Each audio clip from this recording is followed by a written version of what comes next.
She raised her eyes. Ryan was watching her through clear blue-green pools, a lion's deep, assessing gaze. I see why every boy falls in love with you, he said. Before, you saw why every boy dumped me, Sophie replied. Which is it? Ryan leaned over his chair and took her hand. I thought I knew your fairy tale, but no story can do you justice. It took me time to see deeper, beneath the beauty and wits and games. I know you now, Sophie, the real you, petals and thrones, and I love you for them both. Sophie couldn't find air, blood pounding through her. She hadn't been spoken to with such passion, not since Waffle. You have your brother, she said weakly, trying to keep her wits. You have Japheth. You can't have me too. After what happened with my mother, I was afraid to ever love someone, he said, sliding off his chair. I couldn't let Japheth do to them what he had done to her. I had to put him first. But I can't give you up, Sophie. I need you too much. I can be myself with you like I can't be with anyone else, even my own twin. I love you in a way I can never love him. He put his lips to her neck. Because this is love that I choose. He slipped his hands around her throat and lifted his mouth to hers. His hands went over her dress and the lace turned to white butterflies beneath his fingers, rippling and flapping in waves, the sound of their wings beating, the symphony of a kiss. Then, as their lips tangled and danced, a thrill swept through the room. Ryan didn't notice his hands sifting through Sophie's hair. But Sophie noticed, along with the shadow creeping over the veranda. She kissed Ryan harder. What do we do about Japheth? Ryan said in a hot tone. I don't want to end up like your mother, Sophie breathed. I want us to be happy. Just the two of us. We could be alone. We could be free.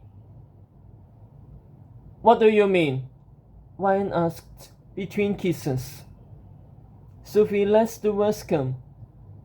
If he was gone. Ryan stopped kissing her. He pulled back. He faces his face hard. I told you, he's my brother. He's my blood. Sophie gripped at his shoulders. You think your mother will be happy to see him when you bring her back? He'll drive her away like he did the first time.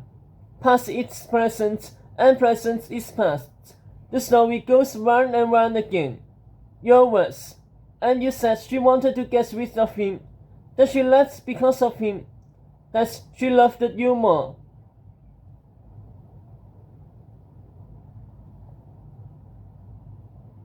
Did she? Said the voice. Ryan stopped the coat.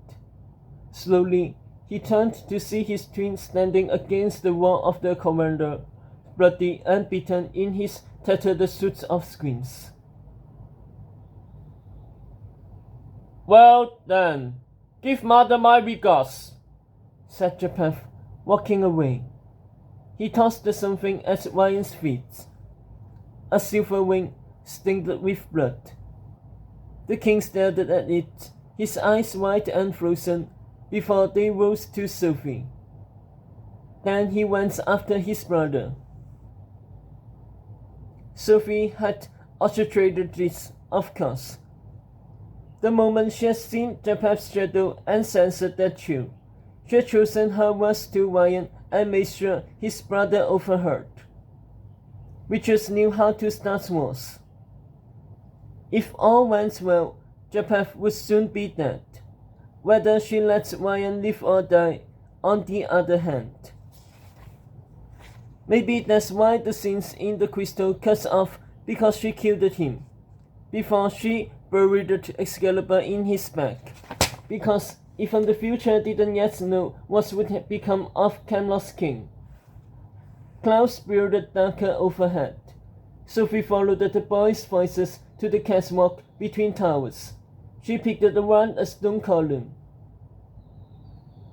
I told you she's dangerous. Japheth bowed, his cheeks bruised in violent hues. She's the real snake. I didn't mean those things. Not in the way she said. Ryan defended as he threw on the shirts, the two boys separated by a long length of stone. Mother loved you. I love you. You think I'm stupid? You think I didn't know our own mother? I know she loved you more. I know what I am. Japheth flashed it.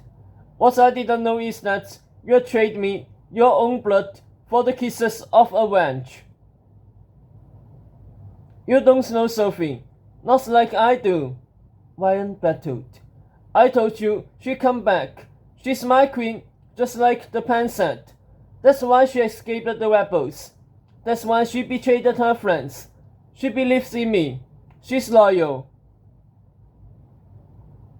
Did you ask how she escaped it? Japheth attacked it. Or where the rebels are? She doesn't know. Ryan returned it fervently. They're always on the move. Japheth smirked, letting him hear the echo of his own words. Doubts shadowed Ryan's face. Your queen is a liar, said the snake. She won't be happy until we are both dead. A skin began to shake, squirming over his mangled shoulder. Japheth lifted it off his chest like a butterfly, letting it softly babble in his ear. The snake's eyes floated up to Ryan, then past the king's shoulder. Come out, little spy, Japheth cooed. Sophie's heart leaped into her throat. She knew better than disobey. With those words, she stepped onto the catwalk. Brother, Japheth said calmly. The king glanced at Sophie, then at the snake. Bring me her blood, said Japheth. Ryan returned an anti-stare. You speak of loyalty. Look at my ones. Look at what I've endured to get the last wing. For you, Japheth scoffed. That was the Pan's promise. You get a queen and I get her blood. Forever. Now, bring it to me. Ryan flexed his jaw. He didn't move. A scream launched off Japheth's suit, tore across the catwalk, and slashed Sophie in the cheek, spilling blood onto her white dress. Sophie screamed, repelling into the stone column and hitting her head. She grabbed at her cheek, her skull exploding with blood slipping through her fingers. Across the catwalk, the eel had returned to his master, dripping Sophie's blood onto him